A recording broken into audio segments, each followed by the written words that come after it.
अस्सलाम वालेकुम गाइस, मेरा नाम है अली और मैं अपने channel daily horror stories by Ali से आपके सामने मौजूद हूँ। उम्मीद करता हूँ आप सब खैरियत से हैं, खुश हैं और कामयाब हैं। तो जिन लोगों ने अब तक मेरे चैनल को सब्सक्राइब नहीं किया वो उसको सब्सक्राइब कर लें, लाइक करें और अगर हो सके तो शेयर करें। हमेशा की तरह व्हाट्सएप नंबर आपसे शेयर कर रहा हूँ। अगर आप अपनी स्टोरीज़ को शेयर करना चाहते हैं तो आप ईमेल कर सकते हैं, व्हाट्सएप कर सकते हैं या फिर वॉइस की सूरत में रिकॉर्ड कर सकते हैं। अगर आप वॉइस की सूरत में भेजें तो कोशिश करें कि कोई डिस्टॉर्शन ना हो, कोई शोर ना हो, किसी भी किस्म की आवाज़ ना हो। गाइस, आज की जो पहली स्टोरी है ये बड़ी ही इंटरेस्टिंग स्टोरी है और ये बेसिकली तुर्की की स्टोरी है। और तुर्की की स्टोरी आपको पता है कि मैं क्यों बताना चाह रहा हूँ। मेरे एक बहुत ही करीबी दोस्त हैं, ये बेसिकली उनकी स्टोरी है। और ये जो ज़िक्र करते हैं तकरीबन 5 या 6 साल पुरानी स्टोरी का ज़िक्र करते हैं। ये बताते हैं कि 2016-17 में जब इन्होंने प्लानिंग की कि ये पाकिस्तान से जो है वो तुर्की में आ जाएंगे, तो शुरू में आपको पता है कि बहुत सारे मुश्किलात होती हैं, मामलात होते हैं और बहुत से ट्रबल्स होते हैं जिनका आपको सामना करना पड़ता है। ये जब शुरू में आए थे तो ये बताते हैं कि इनको भी वैसे ही रिहाइश की मुश्किलात का सामना करना पड़ा। शुरू में इनको कोई घर नहीं मिल रहा था क्योंकि आम तौर पे यहाँ पे फॉरेनर्स के लिए घर लेना या किराए पे घर लेना बड़ा मुश्किल मरहला हुआ करता है। आम तौर पे जो तुर्की होते हैं या तुर्किश लोग होते हैं वो पसंद नहीं करते कि किसी फॉरेनर को घर दें। अब उसकी बहुत सारी वजूहत हैं जो मैं आपसे फिर किसी और दिन शेयर करूँगा क्योंकि मैं ये सारा एक्सपीरियंस करता रहा हूँ और बहुत अच्छी तरह जानता हूँ इन सब लोगों को। खैर, कट शॉट उनकी बात की तरफ आते हैं। उन्होंने बड़ी कोशिश की, उनको घर नहीं मिल रहा था। बिल आखिर बहुत ज़्यादा स्ट्रगल करने के बाद उनको एक घर मिला और वो घर भी समझ लें कि इस्तंबुल के कोने पे था। उसके बाद बाकायदा समझ लें कि ग्रीनरी और जंगलात शुरू हो रहे थे और ये इस्तंबुल का सबसे आखिरी इलाका था। अच्छा, नॉर्मली आप इस्तांबुल में एक्सपेक्ट करते हैं कि जो भी घर बने हुए वो नए घर बने हुए साफ़ सुथरे हैं, लेकिन जहाँ पे इनको घर मिला था बेसिकली ये विलेज कह सकते हैं आप उसको, या जो इस्तांबुल का कोना था वहाँ पे इनको घर मिला था। और वो जो घर था वो भी इत्तेफाक से कोने का ही घर था। उसके बाद से तो हरियाली, ग्रीनरी और फिर पहाड़ी इलाका शुरू हो रहा था। खैर, बहरहाल आम तौर पे नए घर होते हैं, लेकिन इनका जो घर था वो बज़ाहिर देखने से लगता था कि 50 से 60 साल पुराना घर है और उसको जैसे तैसे करके बस चलाया जा रहा है और गुजारा हो रहा है। अब इनके पास क्योंकि ऑप्शंस बड़े लिमिटेड थे, उनके पास चॉइस नहीं थी और जो कुछ था वो उनको जल्दी करना था, तो उन्होंने भूखा मरता क्या ना करता कि मजाक जो है वो उन्होंने घर ले लिया।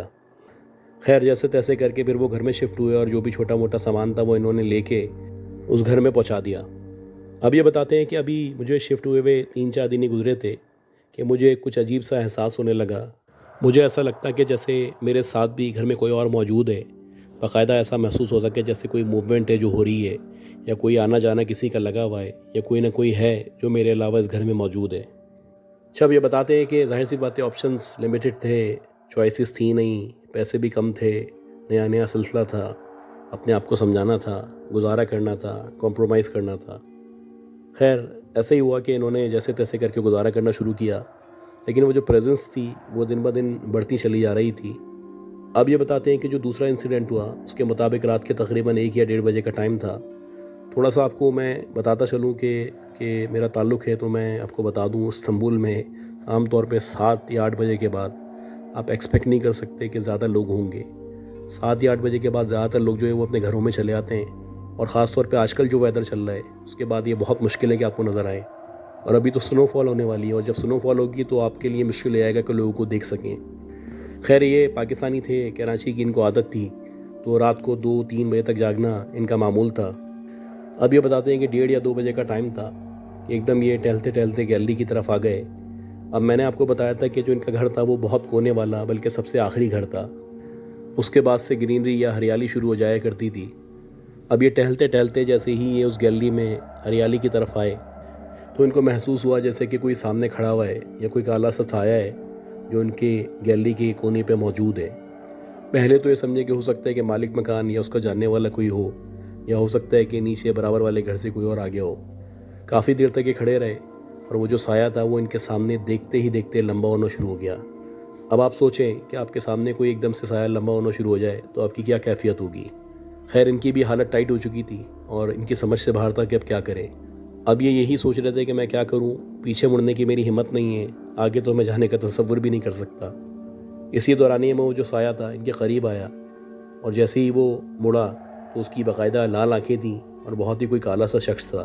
बज़ाहिर देखने में लगता था कि 6 या 7 फीट का उसका कद है।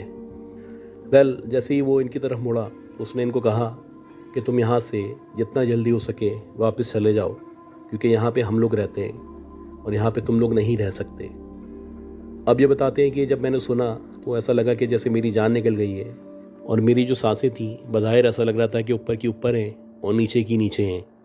खैर, ये कहने के बाद वो जो शख्स था या वो जो साया था वो गायब हो गया, और जैसे ही वो गायब हुआ तो ऐसा लगा जैसे मेरे जिस्म में जान आ गई है, मैं मुड़ सकता हूँ, मैं भाग सकता हूँ। और फ़ौरन से मैं मुड़ा और अपने कमरे की तरफ भागा। जैसे तैसे करके मैं अपने कमरे में पहुँचा, और जब अपने कमरे में पहुँचा तो मुझे यकीन आया कि ये मेरे साथ क्या हुआ है। अब ये बताते हैं कि जैसे तैसे करके मैंने वो रात गुजारी, पूरी रात परेशान रहा। ज़ाहिर सी बात है, ये तुर्क का मालिक था, अल्लाह अल्लाह करके घर मिला था, और उसके बाद ये वाक़यात शुरू हो चुके थे। अब मैंने सोचा कि मेरे जो पाकिस्तानी दोस्त हैं, जैसे कि मैं और बाकी लोग, तो उन्होंने मुझ समेत काफ़ी लोगों से रब्ता किया और उन सबको एक किस्सा सुनाया। अच्छा, थोड़ा सा मैं आपको गाइड कर दूं कि तुर्की के अंदर अगर आप कोई घर किराए पे लेते हैं तो उसमें बाकायदा एक एग्रीमेंट होता है जो कि पूरे 1 साल का होता है। अगर आप उससे पहले उसको ख़त्म करते हैं तो जो लैंडलॉर्ड होता है उसकी डोमेन में होता है कि वो आपको सू कर सके या आपको मजबूर कर सके कि आपको पूरे साल का किराया देना पड़े। बहरहाल एक अजीब सी कशमकश थी। नया नया इन्होंने मकान लिया था, 4-5 दिन गुजरे थे और बड़ी परेशानी का शिकार थे। अब इनके पास इतने पैसे भी मौजूद नहीं थे कि ये पूरे साल का किराया दे सकें या कोई इस किस्म का मसला जो है वो फेस कर सकें। बहरहाल इन्होंने हमसे मशवरा किया तो हमने इनको ये गाइड किया कि भाई आप परेशान ना हो, हम किसी न किसी आलिम दीन से, किसी आमिल से रब्ता करते हैं और कोशिश करते हैं कि आप इस मसले से निकल सकें। अच्छा, अब इनको समझाया गया कि भाई आप आयतुल कुर्सी वगैरह पढ़ के सोएं, सूरह बकरा की तिलावत करें, ख़ास तौर पे जो आखिर की 2 आयात हैं उनका जिक्र करें जो नॉर्मली सबको पता होता है। और ऐसा ही हुआ कि ये आयतुल कुर्सी वगैरह पढ़ के सोने लगे। और उसके बाद एक दफ़ा ऐसा हुआ कि इन्होंने रात में खाना बना के रखा था, सुबह इनको किसी काम से आना था जल्दी, तो उन्होंने खाना ज़्यादा बनाया था ताकि ये सुबह भी खा के जा सकें। अब ये बताते हैं कि जब मैं सुबह उठा तो वो जो खाना था वो वहाँ से गायब था, और जो रोटियाँ वगैरह थीं वो उधर आधी आधी पड़ी हुई थी। यानी देखने से लग रहा था कि किसी ने बाकायदा दांतों से कुतरी हैं या आधी खा के छोड़ दी हैं। बहरहाल इन्होंने फिर ये जो केस था सारा हमें बताया और बताया कि ऐसा ऐसा मामला हुआ है। उसके बाद फिर हम लोग भी परेशान थे। फिर हमने बैक होम पाकिस्तान में किसी आलिम दीन से रब्ता किया और उनको सारा का सारा केस बताया कि भाई ऐसा ऐसा हो रहा है और ये बहुत परेशान है। अब वो जो आमिल थे, आलिम दीन थे, उन्होंने 2-3 दिन का टाइम मांगा और 2-3 दिन तक उन्होंने अपनी कैलकुलेशन की, जो भी हिसाब वगैरह लगाया। तो उसके बाद उन्होंने ये बताया कि भाई बात ये है कि यहाँ पे तकरीबन पिछले 100 सालों से एक जन्नात का कबीला है या जन्नात की फ़ैमिली है जो रहा करती है। तो ये तो किसी भी तरह पॉसिबल नहीं है कि वो यहाँ से चले जाएँ। हाँ, ये हो सकता है कि अगर हम उनसे कॉम्प्रोमाइज़ कर लें, उनसे बात करें या उनको बोले जाके घर में कि मैं यहाँ रहना चाहता हूँ, मुझे रहने दिया जाए, मैं आपको तंग नहीं करूँगा, मैं सफाई सुथराई का ख्याल रखूँगा, आप मुझे तंग ना करें। यही एक वे आउट है, अदरवाइज़ तो आपको छोड़ना पड़ेगा ये घर। अब ये सुन के बड़ा परेशान हुए। इनके अंदर इतनी हिम्मत तो थी नहीं कि ये जाके बोल सकें या बात कर सकें। अब इन्होंने इनके जो मालिक मकान थे उनसे रब्ता किया, उनको बताया कि भाई ऐसे ऐसी बातें हो रही हैं। अच्छा, मालिक मकान जो होता ज़ाहिर सी बात है उसको पता तो था कि इस तरह के मामलात हैं, लेकिन ये बुनियादी तौर पे एक्सेप्ट करने वाले लोग नहीं होते। इनको पता भी हो तो एक्सेप्ट नहीं करेंगे कि ऐसा है। और वैसे ही हुआ कि उसने एक्सेप्ट करने से इनकार कर दिया। अब इन्होंने क्या किया, जो इलाक़ाई मस्जिद थी वहाँ के इमाम साहब के पास गए और उनसे बात की ट्रांसलेट करके कि भाई ऐसा ऐसा हो रहा है, आप ज़रा चेक करके बताएं क्या मसला है। और उन्होंने भी चेक किया तो उन्होंने इस तुर्के को भी बताया कि भाई इस तरह का मामला है और ऐसा ऐसा है, वाकई में यहाँ पे जन्नात मौजूद हैं। अब जब उनके इलाक़ाई इमाम साहब ने बोला तो उस तुर्के को मानना पड़ा। खैर, इन्होंने बोला कि भाई मैं ये चाहता हूँ कि आप जो भी पैसे वगैरह हैं उस पर कोई पेनल्टी नहीं लगाएं, जो भी मैंने आपको एडवांस दिया है अज़रा करम मुझे माफ़ कर दें, वापस कर दें। 1 महीना का किराया मुझसे आप ले लें ताकि मेरी यहाँ से जान छूटे। अब वो जो तुर्का था वो ये मानने को तैयार नहीं था। वो बोला था पूरे साल का किराया दें, हालांकि उसको पता था कि ऐसा ऐसा मसला है इस घर में। अब ये मुश्किल में फंस चुके थे, इनकी समझ ही नहीं आ रहा था कि क्या करें। खैर, बहरहाल पता नहीं कहाँ से इनके अंदर इतनी हिम्मत आ गई। थोड़ा तो हमने भी समझाया था लेकिन ख़ुद भी इनके अंदर हिम्मत आ गई। अगले दिन ये गए, खाली घर था, वहाँ जाके इन्होंने बोल दिया कि आप जो भी हैं यहाँ पे रहते रहें, मैं भी यहाँ रहना चाहता हूँ। मेरे पास ना पैसे हैं, ना ऑप्शन है, ना रिसोर्सेज हैं। मैं आपको तंग नहीं करूँगा, आप मुझे तंग नहीं करें। अब ये गुस्से में जाके या जज्बा पैदा करके जैसे तैसे कह के तो आ गए। अब उसके बाद इनकी दोबारा जाने की हिम्मत नहीं हो रही थी। खैर, हमने इनको बड़ा समझाया कि जाओ आयतुल कुर्सी वगैरह पढ़ो और सो जाओ। ऐसे ही हुआ कि ये बताते हैं कि मैं गया, आयतुल कुर्सी वगैरह पढ़ी और मैंने सोना शुरू कर दिया। इस तरह करके तकरीबन 15 दिन गुजर गए और मुझे किसी ने तंग नहीं किया। अब मुझे फ़ील होने लगा था जैसे शायद जो यहाँ पे मखलूक़ात मौजूद हैं या जो फैमिली है वो मुझे एक्सेप्ट कर चुकी है।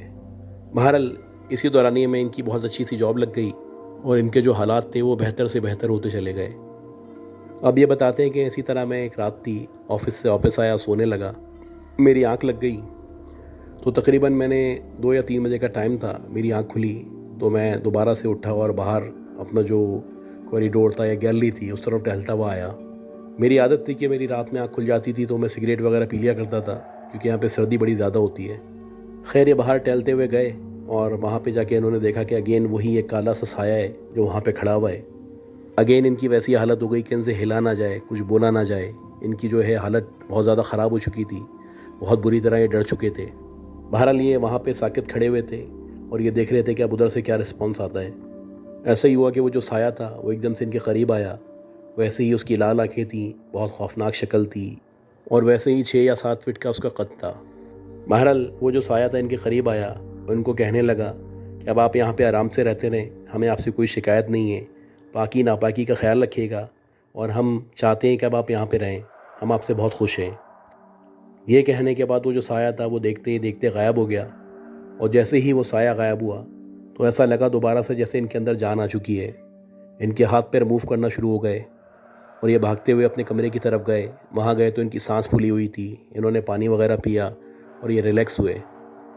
हालांकि वो जो साया था या वो जो कुछ इनको नज़र आया था उसने बड़ी पॉजिटिव बात की थी, लेकिन जाहिर सी बात है कोई भी हो वो शख्स डर जाएगा और ऐसे ही हुआ कि ये भी डर चुके थे, लेकिन ये अंदर से बहुत खुश थे और मुतमईन थे। इसी तरह देखते ही देखते इनके जो हालात थे वो बेहतर से बेहतर होते चले गए। इन्होंने 3 साल वहाँ पे गुजारे और इन 3 सालों में माशाल्लाह इन्होंने बहुत खूब कमाया, बहुत तरक्की की और बहुत कामयाबी हासिल की। अब ये जो है मेन सिटी के अंदर आ चुके हैं, वहाँ पे इन्होंने एक अच्छा सा घर लिया हुआ है और बहुत ही अच्छी ज़िंदगी गुजार रहे हैं। अच्छा, आज की जो दूसरी स्टोरी है बहुत ही इंटरेस्टिंग स्टोरी है और थोड़ी सी खौफनाक स्टोरी है। ये हमें राहुल ने भेजी है इंडिया से। ये बताते हैं कि इनकी जो ज़िंदगी थी, ये इनके फादर, मदर, बहन, भाई, बड़ा ज़बरदस्त मतलब ये इनकी ज़िंदगी गुजर रही थी और बहुत खुश थे और बहुत इन्जॉय कर रहे थे। किसी भी किस्म का कोई गम नहीं था इनकी ज़िंदगी में, सारी फैसिलिटीज़ थी। इनके फादर बहुत बड़ी पोस्ट पे थे और ये जो है बहुत बड़ी अच्छी यूनिवर्सिटी में पढ़ रहे थे। ये बताते हैं कि एक दफ़ा ऐसा हुआ कि ये सुबह उठे यूनिवर्सिटी आने के लिए। सुबह से ही कुछ इनका दिल जो है ना वो उदास उदास सा था और इनका दिल नहीं चाह रहा था कि मैं आज यूनिवर्सिटी जाऊँ। लेकिन बहरहाल इनकी एक जो फ्रेंड थी उन्होंने कॉल करके इनको मजबूर किया कि आ जाओ, तो ये फिर यूनिवर्सिटी चले गए। हालांकि इनका कोई मूड नहीं था जाने का। बहरहाल ये गए तो क्लास में भी दिल नहीं लग रहा था, क्लासें भी इन्होंने फिर बंक कर दी, बाहर आके बैठ गए। बाहर आए तो फिर यूनिवर्सिटी में दिल नहीं लग रहा था। गर्ल्स की एक अजीब सा बोझ सा था इनके ऊपर कि पता नहीं कुछ होने वाला है या कुछ गलत है। अब ये बताते हैं इन्हीं ख्यालात में मुब्तला थे कि एकदम से इनका फ़ोन बजा और जब इनका मोबाइल बजा तो एक बहुत बुरी ख़बर इनकी मुंतज़िर थी और वो ख़बर ये थी कि जो इनके फादर थे, जो एक बहुत बड़े गवर्नमेंट एम्प्लॉई थे, बहुत बड़ी पोस्ट पे थे, बहुत ही ज़बरदस्त फादर थे, बहुत ही प्यार करने वाले, ख्याल रखने वाले फादर थे, उन्होंने ख़ुदकुशी कर ली है। अब जब इन्होंने ये सुना तो पहले तो इनको यकीन नहीं आया कि ऐसा कैसे हो सकता है। इनके फादर जो थे बड़े मेंटली स्ट्रॉन्ग थे, ख्याल रखने वाले थे और बहुत केयरिंग थे, मोहब्बत करने वाले थे और इतने कमज़ोर भी नहीं थे कि किसी भी बात से डर के या परेशान होकर ख़ुदकुशी कर लें। बहरहाल ये ख़बर जो थी उस ख़बर ने इनको, इनके पूरे घर वालों को हिला के रख दिया। अब एक तरह से ये जो फैमिली थी पूरी टूट फूट का शिकार हो गई। इनकी समझ ही नहीं आ रहा था कि एकदम से कैसे हो सकता है, क्योंकि हमारे घर के हालात अच्छे थे, हमारे घर का लुक आफ्टर वो करते थे, फाइनेंशियल सपोर्ट थी फादर के होने से। खैर, जैसे जैसे दिन गुजरते गए इनके हालात ख़राब से ख़राब होते चले गए। अच्छा, दूसरी चीज़ का जो ये ज़िक्र करते हैं वो ये ज़िक्र करते हैं कि जो इनके रिलीजन के मुताबिक ये परेशान थे, क्योंकि इनकी जो माता थी या इनकी जो मदर थी वो इनको बार बार बोलती रहती थी कि तुम्हारे जो पिताजी हैं उन्होंने ख़ुदकुशी की है। तो मुझे ऐसा लगता है कि उनकी जो आत्मा है वो सुकून में नहीं है या परेशान है। अब ये बताते हैं कि वो एक दफ़ा बोलें, 2 दफ़ा बोलें, लेकिन जब वो बार बार बोलती रहती थी तो जाहिर सी बात है हम भी ये सोचने लगे थे कि पता नहीं ऐसा क्या सिलसिला है, उन्होंने ऐसा क्यों किया। खैर, उनकी आत्मा की शांति के लिए हमें कुछ ना कुछ करना होगा। अब ये बताते हैं कि जो इनकी मदर थी उन्होंने अपने जो भी मतलब इनके रिलीजन के मुताबिक होता है काफ़ी लोगों से रब्ता किया। तो उनको बताया गया कि भाई शहर से दूर कोई 150 किलोमीटर दूर कोई मंदिर है, वहाँ पे आप जाएं, वहाँ जाके इनके लिए आप जो है वो प्रार्थना करें और जो भी मतलब इनके रिलीजन के मुताबिक है वो सब करें, तो उनकी जो आत्मा है उसको शांति मिलेगी। अब जाहिर सी बात है ये परेशान थे, उनके जहन में 10 चीज़ें थीं कि ऐसा क्यों कर लिया इनके फादर ने। और फिर इन्होंने वैसे ही किया, इन्होंने प्लान किया, पूरी फैमिली ने एक दिन डिसाइड किया कि हम सब के सब वहाँ पे चलते हैं, और जो टाइम तय किया था उसके मुताबिक ये लोग वहाँ पे निकल गए। अब ये एक लॉन्ग ड्राइव थी, एक लंबा रास्ता था। बहरहाल ये लोग अपनी तैयारियाँ करके वहाँ पे निकल गए और खुशी खुशी वहाँ पे जा रहे थे। इनको एक अंदर से सुकून भी था कि जो इनके फादर जिस ट्रबल में हैं या जो कुछ उन्होंने किया है उसकी कोई ना कोई ऐसी चीज़ होनी चाहिए कि उनको या उनकी जो आत्मा है उसको सुकून मिल सके। ये बताते हैं कि वो जो मंदिर था उससे करीब ही वहाँ पे बहुत सारे होटल्स और मोटल्स वगैरह बने हुए थे, क्योंकि दूर दराज इलाकों से जब लोग आया करते थे वहाँ की प्रैक्टिस थी कि एक आध दिन 2 दिन वो उस होटल में या मोटल में रुकते थे और उसके बाद वो मंदिर आते थे और वापस फिर वहीं से अपने घर चले आते थे। अब इन लोगों ने भी एक कमरा ले लिया था क्योंकि एक रात तो इनको गुजारनी थी। बहरहाल अब ये बताते हैं कि रात का टाइम था, सबके सब लोग सो रहे थे और हमारा प्लान यही था कि जैसे ही सुबह होगी तो हम वो जो मंदिर है वहाँ जाएंगे, वहाँ जाके प्रार्थना वगैरह करेंगे, दुआ करेंगे और जो भी इनके रिलीजन के मुताबिक जो एक्टिविटीज़ हैं वो परफॉर्म करेंगे। वेल ये बताते हैं कि नई जगह थी और मेरी प्रैक्टिस यही है कि मतलब मेरी आदत है, समझ लें हैबिट एक तरह से, कि रात में अगर मैं किसी नई जगह पे हूँ तो मुझे नींद इतनी आसानी से आया नहीं करती। मैं करवटें बदलता रहता हूँ और अक्सर ऐसा हो जाता है कि सुबह हो जाती है फिर भी नींद नहीं आती। बहरहाल ये कोशिश कर रहे थे कि नींद आ सके। इनकी आंखें बंद थी, इन्होंने अपने मुंह पे चादर डाली हुई थी। एकदम से इनको अपने कमरे के अंदर कोई मूवमेंट महसूस हुई। अब ये सारे घर वाले वहाँ पे एक ही कमरे में मौजूद थे, तो इनको ऐसा लगा कि शायद कोई फैमिली मेम्बर है, इनकी अम्मी हैं या कोई बहन है जो आगे पीछे चल रहे हैं। लेकिन जब ये उठ के बैठे तो इन्होंने बाकायदा देखा कि एक औरत है जो इनकी तरफ पीठ करके बैठी हुई है। पहला इंप्रेशन तो इनके जहन में यही आया कि शायद इनकी मदर हैं या इनकी बहन है। बहरहाल जब इन्होंने गौर किया तो इन्होंने देखा कि वो जो औरत थी उसने बाकायदा एक राजस्थानी जो क्लासिक कपड़े होते हैं उस तरह के कपड़े पहने हुए थे, और इनकी जो मदर हैं या इनकी जो सिस्टर हैं वो कभी भी इस तरह के कपड़े नहीं पहनते। अब इन्होंने जब ये देखा कि इनके कमरे में जो इन्होंने बुक किया हुआ है इनकी फैमिली के अलावा कोई औरत मौजूद है, तो जल्दी से उठ के बैठ गए और परेशान हो गए। इसी दौरानिए में वो जो औरत थी उस औरत ने पलट के इनकी तरफ देखा, और जब उस औरत ने इनकी तरफ देखा तो ये बड़ा हैरान हुए, बल्कि डर गए, क्योंकि ये बताते हैं कि उसका जो चेहरा था इंतहाई झुलसा हुआ सा, जला हुआ सा चेहरा था, और बज़ाहिर ऐसा लग रहा था कि उसकी जो आंखें हैं वो लाल अंगारा आंखें हैं, और वो इनको देख के मुस्कुराने लगी। अब ये बताते हैं कि मैंने जैसे ही उसको देखा और उसने मुझे देखा तो मेरी चीख निकल गई, और जैसे ही मेरी चीख निकली तो मेरे घर वाले सारे के सारे उठ के बैठ गए। अब सारे घर वाले परेशान थे कि एकदम क्यों चीखा हूँ। मैंने इन सबको बताया कि ऐसा ऐसा हुआ है, मैंने एक औरत को देखा है जो देखते ही देखते गायब हो गई है। अच्छा, घर वाले वही सब बातें करने लगे कि हो सकता है तुम्हारा वहम हो, इतनी लंबी ड्राइव की है, थक चुके हो गए, नींद पूरी नहीं हुई, इग्नोर करो। खैर हमने जैसे तैसे रात गुजारी और सुबह फिर वो जो प्रार्थना थी या जो मंदिर जाना था वहाँ की जो एक्टिविटी थी वो हमने परफॉर्म करना शुरू की। सबसे पहले हम मंदिर की तरफ गए। अब ये बताते हैं कि जो मंदिर होते हैं वहाँ पे तो उसमें आमतौर पे ऐसा होता है कि मंदिर के बाहर बहुत सारे जो भिखारी होते हैं या मांगने वाले होते हैं वो कतार लगा के, लाइन लगा के बैठे हुए होते हैं, और जिसको उनको जो कुछ देना होता है वो देता हुआ आगे बढ़ता चला जाता है। अब इन्होंने भी ऐसे ही किया कि इन्होंने जेब से पैसे निकाले, और इनका प्लान ये था कि इनके फादर की जो आत्मा है उसकी आसानी के लिए ये हर किसी को कुछ ना कुछ पैसे देंगे। अब ये बारी बारी सबको पैसे देते हुए जा रहे थे और सबसे बार बार बोल रहे थे कि भाई दुआ करना, प्रार्थना करना, और ये चाह रहे थे कि हर एक से बाकायदा ज़बान से बोलें और वो इकरार करे कि हाँ मैं दुआ करूँगा। तो इसी तरह ये बताते हैं कि एक औरत थी जिसने मुंह नीचे किया हुआ था, अपने ऊपर एक पल्लू डाला हुआ था, तो उसका चेहरा नज़र नहीं आ रहा था। मैं उसके पास जाके खड़ा हो गया, मैंने कहा अम्मा मेरी तरफ देखो, तो उसने नहीं देखा। मैंने फिर दोबारा बोला कि अम्मा मेरी तरफ देखो, तो फिर उसने देखा, और जब उसने देखा तो ये देख के मेरी हालत बुरी हो गई कि ये वही औरत थी जो रात में मुझे मेरे कमरे में नज़र आई थी। वैसे ही झलसा हुआ, जला हुआ चेहरा था और बहुत ही खौफनाक लाल किस्म की आंखें थीं, और वैसे ही वो मुझे देख के मुस्कुराने लगी। मैं बड़ा परेशान हुआ कि कल रात में मैंने इसी को तो देखा था। अब ये बताते हैं कि जो मेरे घर वाले थे उनको मैंने सबको बताया कि भाई मैंने इसी औरत को रात में देखा था। खैर घर वाले बोलने लगे इसको इग्नोर करो, जल्दी जल्दी मंदिर के अंदर चलो और अंदर जाके जो भी हमें रिचुअल्स वगैरह परफॉर्म करने हैं वो करो और यहाँ से निकलो। अब ये अंदर गए, जल्दी से मंदिर में जाके जो भी इनके प्रोग्राम था उसके मुताबिक इन्होंने रिचुअल्स परफॉर्म किए, और उसके बाद जो अंदर पंडित थे उनको जाके सारा वाक़या बताया कि रात में ऐसा हुआ था और एक औरत नज़र आई थी, और वही औरत अभी यहाँ पे जो फ़कीर बैठे हुए हैं उन्हीं की लाइन में बैठी हुई है। अब ये जो पंडित थे वो मुस्कुराने लगे, उन्होंने कुछ पढ़ा और इन पे दम किया, और उनको कहा कि भाई आप परेशान नहीं हो, यहाँ पे इस तरह की आत्माएं या इस तरह की औरतें नज़र आती रहती हैं जो एकदम से गायब हो जाती हैं। मैं आपको कुछ चीज़ें बता रहा हूँ, ये आपको करनी है, तो आपको कभी भी इस तरह के मामलात का या इस तरह की औरत का सामना नहीं होगा। अब ये बताते हैं कि जैसे तैसे हमने वो प्रोग्राम जो था अपना ख़त्म किया, उसके बाद जो इनके पंडित ने इनको सारी चीज़ें बताई थी, उन सब चीज़ों पे इन्होंने अमल किया। ये बताते हैं कि उसके बाद से मेरी ज़िंदगी में कभी भी मुझे वो औरत अब तक नज़र नहीं आई, और शुक्र है कि मुझे नज़र नहीं आई, क्योंकि अब वो मुझे अगर नज़र आती तो हो सकता है कि मेरी जान ही निकल जाती। तो गाइस, उम्मीद करता हूँ आपको ये स्टोरीज़ पसंद आई होंगी। अगर आपको ये स्टोरीज़ पसंद आई हैं तो प्लीज़ मेरे चैनल को लाइक करें, सब्सक्राइब करें, शेयर करें। दुआ करें कि अल्लाह हम सबको सेहत दे, ज़िंदगी दे, आसानी फरमाए। अपना ख्याल रखिएगा। अल्लाह हाफ़िज़।